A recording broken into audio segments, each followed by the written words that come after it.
ስሜ ሊያስዋል ይባላል። የመጣሁት ከዱከም ነው። የማቀርብላችሁ ግጥም ነው። የግጥሜ ርዕስ ዶክተር አብይ ታደሰ።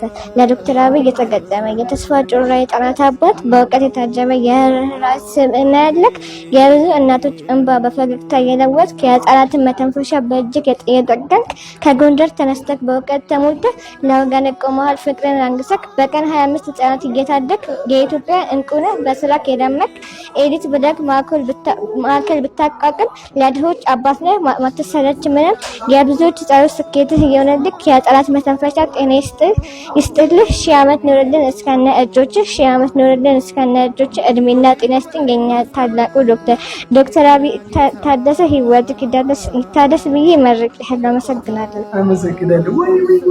ማን የጻፈው ግን? አንቺ ነው የጻፍሽው? የኔም አለበት። ይገርም ነው። ሰው ማጅሽ ይኒቆች በጣም ነው አመሰግናለሁ። ይሄው ግጥምሽ ይቀመጣል እዚህ ጋር በደንብ ማን ጽሁፍ ይጻፋል? ይሄ ጽሁፍ አንቺ ነው? ያምራል ጽሁፍሽ። ይገርም ነው። ቴንክ ዩ ሶ ማች። ይሄን ደግሞ ንክፈተው። ያሽ ከድክም ነው የመጣሽ? ዛሬ ሳምንት ላይ ሰራሁልሽ አይደል? ቴንክ ዩ ሶ ማች።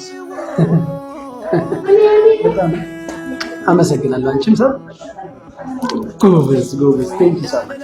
በጣም ነው የማመሰግነው። እድግ በይ እሺ፣ እድግ በይ እስኪ ልይዝሽ ቁስሉን ደግሞ አቤት ጎባዴት ነው።